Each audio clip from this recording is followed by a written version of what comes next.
అందరికీ నమస్కారం. సినిమా మీద ప్యాషన్తో అన్నారు, కానీ అలా రావడం జరిగింది. అది ప్యాషన్తో రావడం జరగలేదు, first to be honest.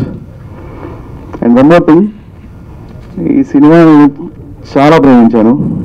Actually నేను ఒక్కనే కాదు, హీరో యష్ గారికి కూడా తన జీవితంలో చాలా ఇంపార్టెంట్ మూవీ ఇది. నాతో వ్యక్తిగతంగా కూడా అన్నారు, రామ్ చరణ్కి మగధీర ఎలాగో ఈ సినిమా నా జీవితంలో అలాగా అని. సో ఆ రోజు చెప్పాను యష్కి, చేస్తే రిలీజ్ బాగా చేస్తాను, లేదంటే చేయను, ఇంతే చెప్పింది. కాకపోతే the best out of it నేను చేశాను. ఇక చాలా లెక్కలు ఉంటాయి కదా. ఇంకా విషయం ఏంటంటే, ఇది వాళ్ళ చేసిన సక్సెస్ మీట్. సక్సెస్ అనే టర్మ్స్ వ్యారీస్ అండి. ఎందుకంటే 100 కోట్ల పెట్టి సినిమా తీసి 50 crores కలెక్ట్ చేసినా కూడా ఇట్స్ డిజాస్టర్. కానీ నేను నెగ్లెక్ట్ ఖర్చుకి ఇట్స్ ఓకే వాటెవర్. కానీ నా దృష్టిలో సక్సెస్ అంటే talk, ground report. Actually celebration 35 వెళ్ళాము. అస్సలు ఏమి టాక్ అంటే మీరు నమ్మరు, ఎక్సలెంట్. ఇంత మంచి మూవీ చూడలేదు అట్లా అంటున్నా. ఎందుకంటే వాస్తవంగా నేను కూడా సినిమా చాలా నచ్చింది. అప్పుడే డిసైడ్ అయ్యాను ఇంకా ఇమ్మీడియట్గా సక్సెస్ మీట్ పెట్టేయాలి అని. చాలా మంది కలెక్షన్స్ బేస్ చేసుకుని పెడతారు, కానీ వాళ్ళు చేసిన ప్రమోషన్స్కి వస్తాయి, ఫస్ట్ డే కలెక్షన్స్ వస్తాయి. ఎందుకంటే వీళ్ళు చూస్తారు. అసలు నేను ప్రమోషన్ వెరీ మిలియన్ చేశానండి. ఎందుకంటే సినిమా లేట్ అయింది రిలీజ్. చాలా ఎందుకు టాక్ని బట్టి ఒక్కొక్క స్టెప్ వేద్దాం, గ్రౌండ్ రిపోర్ట్ని బట్టి వేద్దాం, ఊరికి ఎందుకు పల్స్ని బట్టి వేద్దాం, ఇట్లా చాలా క్యాల్కులేషన్స్ మధ్యలో ఒక. కానీ ఇక్కడ మీకు చిన్న విషయం చెప్పాలండి, ఇంత సభాముఖంగా చెప్తున్నాను. పోలీస్ డిపార్ట్మెంట్ మీద కాల్ వచ్చి వాళ్ళు కూడా ఈ సినిమాని ప్రజల్లోకి తీసుకెళ్ళాలి అని చెప్పారు. అంటే అంత మంచి సినిమా ఇది. ఎందుకంటే మాస్ యాక్షన్ అండ్ ఫ్యామిలీ రెండు కంబైన్ టుగెదర్. రాజధాని రౌడీ అందరికీ పోస్టర్ చూస్తే మాస్ యాక్షన్ అనుకుంటున్నారు, బట్ ఇట్స్ ఫ్యామిలీ మూవీ. అది ఒక్క కేవీ రాజు గారు లాంటి అంత పెద్ద సుప్రసిద్ధ దర్శకులకు మాత్రమే ఈ రెండింటిని జోడించి చేయడం సాధ్యం. మన తెలుగులో అట్లా చాలా మంది ఉన్నారు, వినాయక్ గారు చాలా మంది ఉన్నారు. సో నేను ఇదేంటి, ఇంత మంచి మూవీని దయచేసి ఇంకా పైకి తీసుకెళ్తారని ఆశిస్తూ. నమస్కారం. ఈ నైజాం 94 థియేటర్స్ పడ్డాయి. ఇవి అసలు సి క్లాస్లో చిన్న సినిమాలు అసలు పోతలేవు. ఇన్ని రోజులు 3-4 వారాల నుంచి చూస్తున్నాము. ఏ సినిమా వేసినా అసలు ఒక్క షో నడుస్తలేదు. అట్లాంటి సినిమా ఇది సి క్లాస్లో. నాకు నేను అందరు డిస్ట్రిబ్యూటర్ ఫోన్ చేసి చాలా రోజుల తర్వాత ఈ కలెక్షన్ ఉంది, 4 షోల మీద 12,000 13,000 సి క్లాస్లో కలెక్షన్ ఉంది, చాలా రోజుల తర్వాత ఉంది. మ్యాక్సిమం ఒక్కొక్క సి క్లాస్లో 40,000 నుంచి 45,000 చేస్తుంది కలెక్షన్. చాలా మంది ఫోన్ చేస్తుంది. అసలు 4 వారాల నుంచి మాకు థియేటర్ బంద్ ఉంది అని చాలా మంది చెప్పారు. నిన్న 2035లో 4 షోస్ కలెక్షన్ 65,000. అసలు ఆ కలెక్షన్ చూడక చాలా రోజులు వాళ్ళు అంతమంది 4-6 వారాల నుంచి అసలు షోకి 4,500 రూపాయలు ఉన్న కలెక్షన్. నిన్న వాళ్ళు చూసి సార్ నందగోపాల్ సార్ ఫోన్ చేసి చాలా బాగుందమ్మా కలెక్షన్ అని చెప్పిండు. థ్యాంక్స్. ఇది నా సినిమా కాదు కానీ మా సినిమా. ఎందుకంటున్నానంటే సంతోష్ నాకు చాలా ఇష్టమైన వ్యక్తి. చాలా ఇష్టపడి ఎంతగా అప్పాజీ గారు చెప్పినట్టుగా కష్టపడి ప్రేమతో పిచ్చితో ఈ సినిమా తీశాడు. ఈ సినిమాని సక్సెస్ఫుల్గా రిలీజ్ చేశాడు. అందుకు ముందు వాళ్ళిద్దరికి మనం సన్మానం చేస్తున్నామండి. ఇప్పుడు గెస్ట్గా వచ్చిన ప్రసన్న కుమార్ గారు కూడా నాకు అతను శాలు ఇవ్వాలి. మేము అలా కాదు, మనం కూడా గౌరవించాలి నిర్మాతని. అతను ఎంత కష్టపడి సినిమా తీశాడు, ఎంత కష్టపడి రిలీజ్ చేశాడు నాకు తెలుసు. అతను ఎంత పెయిన్ ఉందో తెలుసు నాకు. అందుకని ఇది మా సినిమా అన్న. అలాగే ఈ సినిమాని చక్కగా ప్రమోట్ చేస్తున్న బాక్స్ ఆఫీస్ రమేష్ గారికి, డబ్బులు ఇవ్వకపోయినా పేమెంట్ ఇవ్వకపోయినా యాంకరింగ్ చేసిన మా అప్పాజీ గారికి, అలాగే చిన్న సినిమా ఉంటే బతకాలి, చిన్న సినిమాకి మనం ఏమి హెల్ప్ చేద్దాం అని ఎదురు చూసే ఏకైక వ్యక్తి మా ప్రసన్న కుమార్ గారు. నిన్న ఎక్కడో ఈఎఫ్ఓ క్యూబ్ లాంటి చిన్న సమస్య వస్తే అన్న ఇలా జరిగిందన్నయ్య అంటే దాని చెప్పి వెంటనే ఆయన ఫోన్ చేసి మాట్లాడి ఆ సమస్యను వెంటనే పరిష్కరించారు. అంటే నిర్మాత అనేవాడికి సాటి నిర్మాత కష్టం వచ్చినప్పుడు ఒక మాట సాయం, మంచి సాయం, డబ్బు సాయం చేయడమే గొప్పవాడు కాదు, చిన్న మాట సాయం చేసినా కూడా గొప్ప అవుద్ది. అలాగా చేసిన మా ప్రసన్న కుమార్ గారికి అభినందనలు. ముఖ్యంగా ఇందాక అప్పాజీ గారు చెప్పారు, చిన్న సినిమా అంటే చిన్న నిర్మాతలన్నా మా ప్రసన్న గారికి ప్రాణం. పెద్ద సినిమా ఫంక్షన్ పిలిస్తే ఆయన రాడు, ఎల్లడు ఫంక్షన్కి. ఆయన చిన్న సినిమా ఫంక్షన్ పిలిస్తే ఖచ్చితంగా వస్తాడు. ఎందుకంటే పెద్ద సినిమా ప్రమోట్ చేయడం 10 మంది ఉంటారండి. చిన్న సినిమా ప్రమోట్ చేయడానికి మా ప్రసన్న కుమార్ గారు, నేను, ఇలా మనం మంచి మనసుతో ఉన్న మా దామోదర్ ప్రసాద్ గారు కూడా ఎంతో పెద్ద ప్రొడ్యూసర్ ఆయన. కానీ ఆయన ఛాంబర్ సెక్రటరీ అయిన తర్వాత, ప్రొడ్యూసర్ కౌన్సిల్ ప్రెసిడెంట్ అయిన తర్వాత ప్రతి చిన్న సినిమా ఫంక్షన్కి పిలిస్తే వెంటనే పలికి ఆయన ఫోన్ ఎత్తి ఫంక్షన్ వస్తున్నారు. అంటే ఇవన్నీ కూడా ఒక నిర్మాతను ఎంకరేజ్ చేద్దామనే ఉద్దేశంతో చేసే మంచి పనులు. ఇక డిస్ట్రిబ్యూటర్ ఉన్నాడు సంజీవి నా పర్సనల్ ఫ్రెండ్, నాకు డిస్ట్రిబ్యూటర్ కూడా. నేను కూడా భీమవరం టాకీస్ అని ఒక నైజాం డిస్ట్రిబ్యూషన్ హౌస్ పెడితే మొత్తం అంతా కూడా ఆఫీస్ అంతా కూడా అతనే మేనేజ్ చేశాడు. దాంట్లో 15 సినిమాలు మేము రిలీజ్ చేసాం. అది ఆరోగ్యకరంగా లేదని చెప్పి దాన్ని కొంచెం పక్కన పెట్టి మా పని మేము చేసుకుంటున్నాం.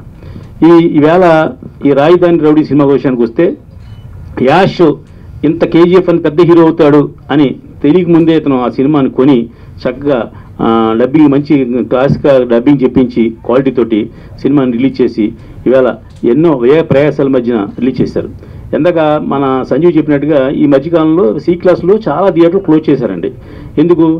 ఎవరైనా కోరికలు వచ్చేస్తారు, కానీ అది ఎగ్జిబిట్లు అందరూ కూడా ఏంటంటే వాలంటరీగా మేమే క్లోజ్ చేస్తున్నాం, ఎందుకంటే మాకు సినిమాలు రావట్లేదు, సినిమాలు లేవు అనే ఉద్దేశంతో క్లోజ్ చేశారు. ఆ క్లోజ్ చేసిన థియేటర్లో కూడా ఈవేళ ఓపెన్ చేసి ఈ రాజధాని రౌడీ సినిమా వేశారు. మన సంజీవిని ఆ సినిమా కావాలా నాకు ఇవ్వండి అని అడిగారు. అంటే ఒక డిస్ట్రిబ్యూటర్ని ఎగ్జిబిటర్ అడిగేస్తే స్థాయికి ఉన్న సినిమా ఇది. ఆ సినిమాని ఒక యాష్ హీరో ఉండొచ్చు, లేకపోతే సంతోష్ కష్టపడిన పబ్లిసిటీ కానివ్వండి, ప్రమోషన్ కానివ్వండి, అతను రిలీజ్ చేసిన విధానం కానివ్వండి, ఏదైనా కూడా ఆ సినిమాకి మంచి హైప్ వచ్చింది. 94 థియేటర్లో ఈవేళ ఒక చిన్న సినిమా రిలీజ్ అయిందంటే it is not a joke అండి. ఇప్పుడు థియేటర్లు దొరకట్లేదు అందరూ రోజు ముత్తుకుంటూ ఉంటారు. అదే చెప్పి ఓన్లీ నైజాం గురించి మాడుతున్నానండి. నైజాం ఆంధ్రాలో ఎప్పుడు అవైలబిలిటీ ఉంటే థియేటర్లు ఎక్కడ ఇబ్బంది లేదు. ఆంధ్రాలో కాదు, నేను ఒక నైజాంలోనే 94 థియేటర్లు రిలీజ్ చేశారు. ఆంధ్రాలో కూడా చాలా 60 థియేటర్లు రిలీజ్ చేశారు. ఆంధ్రాలో డిస్ట్రిబ్యూటర్ కూడా అందరూ మా ఫ్రెండ్స్. అతను ఎస్టీ రిలీజ్ చేసిన ప్రసాద్ కానివ్వండి, అలాగే కృష్ణా జిల్లా, గుంటూరు జిల్లా రిలీజ్ చేసిన వాళ్ళందరూ మనకు రెగ్యులర్గా మన ఫ్రెండ్స్ డిస్ట్రిబ్యూటర్లే. ఏదేమైనా ఒక మంచి సినిమా తీస్తే డిస్ట్రిబ్యూటర్లు ఉంటారు, ఎగ్జిబిటర్లు ఉంటారని ప్రూవ్ చేసిన సినిమా ఈ రాజధాని రౌడీ అండి. మనం ఏదో సినిమా తీసి మనకు నచ్చిన సినిమా తీయడం కాకుండా ప్రేక్షకులు నచ్చే సినిమా తీస్తే ప్రేక్షకులు కూడా థియేటర్కి వస్తారు. సుదర్శన్ థియేటర్ అంటే నాకు తెలిసి 1,70,000 అంత కెపాసిటీ అండి. ఆ సినిమా కూడా ఆ థియేటర్లో కూడా ఈ సినిమా మెయిన్ థియేటర్లో వేసిన సినిమా అంటే గ్రేట్. ఇవాళ మెయిన్ థియేటర్లో అయితే చిన్న సినిమాలు దొరకట్లా, అటువంటిది మన సంజీవ్ వల్లే ఆ సుదర్శన్ థియేటర్ దొరికింది. అలాగే మల్టీప్లెక్స్లో వేశారు, అన్ని చోట్ల వేశారు. ఏది ఏమైనా ఈ రాజధాని రౌడీ అనే సినిమాని సక్సెస్ఫుల్గా రిలీజ్ చేసిన మా సంతోష్ని మరొకసారి అభినందిస్తూ, అతనికి చేదోడు బాదోడుగా ఉండి రిలీజ్ చేయడానికి సహకరించిన మా సంజీవిని కూడా అభినందిస్తున్నా. ఓ మంచి సినిమా ఉంటే ఎప్పుడు మీ అందరం వెనకాల ఉంటామని తెలియజేస్తూ, ఈ సినిమా 7 రోజులు ఆడితే సూపర్ హిట్ అయినట్టు లెక్క. ఈవేళ 2 రోజు ఈవేళ మార్నింగ్ షో కూడా కలెక్షన్ బాగుంటుందని నేను ఎక్స్పెక్ట్ చేస్తున్నాను. ఇక ఈ సినిమా ఈ కంటిన్యూ ఈ వారంలో ఆడుతుంది. నిన్న 10 సినిమాలు రిలీజ్ అయితే 10 సినిమాల్లో ఇది 3-2లో ఉంది. ఈ ప్లేస్లో 1 హరో మహారా, 2 మహారాజా, 3rd సినిమా మాత్రం ఇది ఉందని మాత్రం సగర్వంగా చెప్తున్నాను. Thank you. ఎంటర్టైన్మెంట్స్ సంతోష్ గారు ఆయన ప్యాషన్ అన్నాడు. అంటే ప్యాషన్ జనరల్గా సినిమా ఇండస్ట్రీకి ప్యాషన్ లేకుండా ఎవరు రారు. సరే, ఆ ప్యాషన్ అనే పదం మరి ఇంగ్లీష్లో ఆయనకి సాఫ్ట్వేర్ కదా, అది బాగా నచ్చలేదేమో. నిజంగా చెప్పంటే ఆయన పిచ్చితో వచ్చాడు అనుకోవాలా.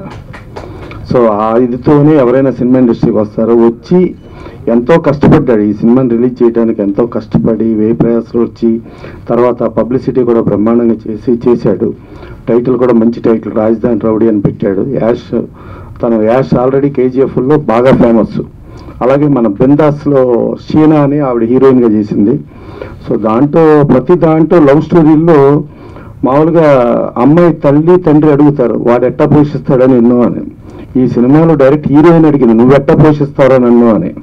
సో అప్పుడు దాని నుంచి డబ్బు లేకపోతే కుదరదు అనే దగ్గర హీరో ఎలా మారాడు, ఏంటి అసలు ఇవాళ సొసైటీలో ఏం జరుగుతుంది, వాళ్ళ సొసైటీలో డబ్బు ప్రధానం అని అనుకుని ఆ డబ్బు కోసం ఎన్ని రకాలుగా ఎన్ని క్యారెక్టర్లు మారుతున్నాయి అని అనుకుని ఆ మారిన తర్వాత క్లైమాక్స్కి వచ్చేటప్పటికి ఇనీషియల్గా ఎవడైనా కష్టం మామూలుగా ఒక మంచితనం ఒక నీతి నిజాయితీ కష్టపడుతుందేమో కానీ అల్టిమేట్గా మంచితనం నీతి నిజాయితీ గెలుస్తాయి. ఈ డబ్బే ప్రధానం అనుకున్నది మన క్లైమాక్స్లో ఆటోమేటిక్గా ఇబ్బంది పడుద్ది. సో అలాంటి ఇతరత్వంతో ఒక రాజధాని రౌడీ చేశారు. యాష్ ఆల్రెడీ ఆయన గురించి హీరోగా మనం చెప్పక్కర్లేదు, ఆల్రెడీ వరల్డ్లో పాన్ ఇండియా స్టార్గా ఆయన ప్రూవ్ అయ్యాడు. అలాంటి సినిమా చేసి మళ్ళీ మనకు పక్కన ప్రకాష్ రాజ్ గారు ఉన్నారు, మంచి కాస్టింగ్ ఉంది. రాజు గారు డైరెక్షన్ కూడా బాగా చేశాడు, పిక్చర్ కూడా లావిష్గా చేశారు. సరే, ఇంకా నైజాంలో 94 థియేటర్లు రిలీజ్ చేయడం అంటే మామూలు విషయం కాదు. నైజాంలో మామూలు మనోళ్ళు చాలా పెద్ద పెద్ద బ్యాచ్లు ఉండి అది కాదు ఇది కాదని మాట్లాడేదిలో ఇవాళ సంజీవ్ 94 థియేటర్లు ఈ సినిమా రిలీజ్ చేయడం అంటే మామూలు విషయం కాదు. ఇక థియేటర్లకి థియేటర్లు మూసేస్తున్నారు అన్నారు. థియేటర్లు మూయట్లేదండి, ప్రేక్షకులు లేక థియేటర్లు వస్తున్నారు. ప్రేక్షకులు ఎందుకు లేరు? మన ఇష్టానికి టికెట్ రేట్లు పెంచేసి ప్రేక్షకులు ఒక యూనివర్సల్ సినిమా, అన్ని రకాల ప్రేక్షకులు అందరికీ మన సినిమా అనేది ఎంటర్టైన్మెంట్, ఒక చీపెస్ట్ ఎంటర్టైన్మెంట్ నుంచి లగ్జరియస్ ఎంటర్టైన్మెంట్గా మనం మార్చడం మూలంగా ఇప్పుడు ఓన్లీ 2 సెక్షన్లు, ఒకటి మాస్ సెక్షన్, ఒకటి యూత్ సెక్షన్. మాస్ సెక్షన్ స్టార్ల సినిమాలకు వెళ్తారు, యూత్ సెక్షన్కి ఏమో యూత్కి ఏం కావాలో ఆ సినిమాలకు వెళ్తారు. అలాంటి పరిస్థితి మనం ఇండస్ట్రీ పరంగా మనం ప్రభుత్వంతో కూడా మాట్లాడి మనం ఇలా చేసాం. అలా కాకుండా ఒక రీజనబుల్ టికెట్ పెట్టి రీజనబుల్లో క్యాంటీన్ వసతులు కల్పించి ఇవన్నీ చేస్తే యూనివర్సల్ ఆడియన్స్ వస్తారు. ఒక సినిమా చూసుకుంటే స్పైడర్కి రాయలసీమలో కొంత కలెక్షన్లో తగ్గిన తర్వాత రేట్లు 50% డ్రాప్ చేయగానే ఇమీడియట్ కలెక్షన్లు పెరిగినాయి. అందుకని ప్రేక్షకులు ఎప్పుడు సినిమాని ఆదరిస్తారు. కానీ ప్రేక్షకులు రాకుండా మన ఇండస్ట్రీ పరంగా ప్రభుత్వ పరంగా మనం చేసిన దాన్ని మనం సరి చేసుకుని మళ్ళా ప్రేక్షకులు ఏంటంటే సినిమా చూడాలంటారు. మన సూరజ్ బర్జాత్య వాళ్ళ ఫాదర్ చెప్పారు, రాజ్ కుమార్ బర్జాత్య, తెలుగు ప్రేక్షకుడు ఎట్ ఏ టైం 6 సినిమాలు చూస్తాడు. ఇలాంటి ప్రేక్షకుడు ప్రపంచంలో ఎక్కడా లేడు అని చెప్పి ఆయన కర్తవ్యం, ఆడది, మనసు అంత టైంలో ప్రేమ పౌరాలు రిలీజ్ చేశారు. 4 ఓపెనింగ్స్ అద్భుతంగా వచ్చినాయి. కర్తవ్యం సూపర్ హిట్, మనసు అంతా రామోజీ గారిది 100 డేస్, ప్రేమ పౌరాలు సూపర్ హిట్. అలాంటి తెలుగు ప్రేక్షకుల్ని, ప్రేక్షక దేవుళ్ళు అనే వాళ్ళని మనం ఇబ్బంది పెడుతున్నాం. ఆ ఇబ్బంది నుంచి మనం ఆలోచించి డెఫినెట్గా ఇప్పుడు అక్కడ మంచి ప్రభుత్వం వచ్చింది, ఇక్కడ మంచి ప్రభుత్వం వచ్చింది. మళ్ళీ నంది అవార్డ్స్ ఒకటి తీశారు. ఎక్కడైతే కవులు కళాకారులకి విలువ లేదో అక్కడ ఆ రాజ్యం సుభిక్షంగా ఉండదో ఆ రాజ్యం దుర్భిక్షంగా ఉంటుంది, ఆ రాజ్యం కూడా దరిద్రంగా ఉంటుంది. అలాంటి నంది అవార్డ్స్ మళ్ళీ 2 గవర్నమెంట్లు, ఇక్కడ తెలంగాణలోనూ రేవంత్ రెడ్డి గారు గద్దర్ అవార్డ్స్ చేస్తానన్నారు, ఆంధ్రాలో మళ్ళీ నంది అవార్డ్స్ స్టార్ట్ అయ్యి ఇదంతా అయితే కవులు కళాకారులకు గుర్తింపు ఉండి మన సినిమాలకి మన కళ్ళకి గుర్తింపు రోజున రాజ్యం సుభిక్షంగా ఉంటుంది. డెఫినెట్గా ఇవన్నీ చేస్తూ ప్రేక్షక దేవుళ్ళని మనం చంపకుండా కాపాడితే ప్రేక్షక దేవుళ్ళు మన కాపాడతారు. డెఫినెట్గా అప్పుడు మంచి సినిమాలు వస్తాయి. మంచి సినిమా ప్రతి సినిమా ఇప్పుడు రాజధాని రౌడీ ఆయన చెప్పారు C క్లాస్లో 12,000 అని, సగం టికెట్ రేట్ చేద్దాం, ఎక్కువ ప్రేక్షకులు వస్తారు, 24,000 వస్తుంది. సో ఇవన్నీ మనం ఆలోచించుకుని చేయాలి. మంచి సినిమాను ప్రోత్సహించాలి, ప్రేక్షక దేవుళ్ళని మనం ఆదరించేటట్టు, ప్రేక్షక దేవుళ్ళు మనల్ని దీవించేట్టు చేద్దాం. Thank you. ఒక్క నిమిషం అండి, ఒక విషయం మర్చిపోయాను. రిలీజ్ అప్పుడు నేను మాటల్లో చెప్పలేను, డిజిటల్స్ నాకు చాలా ప్రాబ్లం చేశాయి. ఇక మీకు అర్థమైంది, మాటల్లో చెప్పలేను అని అంటే ఎంత పెద్ద ప్రాబ్లం. అప్పుడు నాకు ప్రసన్న కుమార్ గారు, మన రామసత్యనారాయణ గారు, వర్ణనాతీతం, thankful to you. First of all వాళ్ళు వచ్చినందుకు కాదు, నాకు ఆ హెల్ప్ చేసినందుకు really I'm thankful to them. Thank you very much sir. Wantedly I did not raise that topic. ఎందుకనంటే ప్రాబ్లమ్స్ గురించి మనం ఎస్కలేట్ చేసే సభావేదిక కాదు ఇది. అది పర్సనల్గా ఛాంబర్ కౌన్సిల్ సాల్వ్ చేసుకునేదని నేను ఫీల్ అయ్యాను కూడా, అందుకే మాట్లాడలేదు. బట్ సార్ని అడిగాను, ప్రసన్న కుమార్ గారిని మాట్లాడొచ్చా అని, మాట్లాడమన్నారు. అందుకని మళ్ళీ మైక్ తీసుకుని మాట్లాడుతున్నాను. అండ్ వన్ మోర్ థింగ్, ఇన్ని రోజులు బ్యాక్లో ఉండి నాకు తోడుగా ఉన్న box office Ramesh, come here, thank you. అందరికీ నమస్కారం. ప్రసన్న గారికి, రామసత్యనారాయణ గారికి థ్యాంక్ యూ. సంతోష్ గారు నాకు ఇప్పుడు కాదు, గత 15 సంవత్సరాల నుంచి పరిచయం. అయితే ఈ చిత్రాన్ని తీసుకొని చాలా రోజులైంది. అయితే రిలీజ్ చేయడానికే చాలా టైం పెట్టింది ఆయనకి. ఇన్ని వ్యయ ప్రయాసాలకు వచ్చి పత్ర సహకారంతో, ప్రసన్న కుమార్ గారు, రామచంద్ర గారి సహకారంతో చిన్న ప్రాబ్లమ్స్ వచ్చినాయి. క్యూబ్ నుంచి, ఊర్లో నుంచి వాళ్ళేదో డిమాండ్స్, కొత్త డిమాండ్స్, అవన్నీ ప్రసన్న కుమార్ గారు, రామచంద్ర గారు సపోర్ట్ చేసి ఆ ప్రాబ్లమ్స్ అన్ని సాల్వ్ చేసి, అలాగే డిస్ట్రిబ్యూషన్ పరంగా కూడా సంజయ్ గారు 94 థియేటర్స్ నైజాంలో రెడీ చేయడం అంటే మామూలు విషయం కాదు. ఆంధ్రాలో కూడా మంచి థియేటర్స్, నెంబర్ 1 థియేటర్స్ అని ఇవ్వండి, ఏదో అల్లటప్ప థియేటర్స్ కాదు, నెంబర్ 1 థియేటర్స్ అని ఈ సినిమాకి ఇచ్చారు. ఇదే ఆయన సక్సెస్.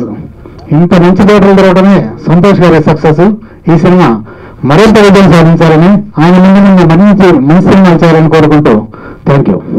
సంతోష్ గారు, మన చంద్ర రమేష్ గారు చెప్పినట్టు, మన ప్రసన్న గారు, రామసత్యనారాయణ గారు చెప్పినట్టు మీరు భవిష్యత్తులో మరిన్ని మంచి సినిమాలు తీయాలని మనస్ఫూర్తిగా కోరుకుంటున్నాం.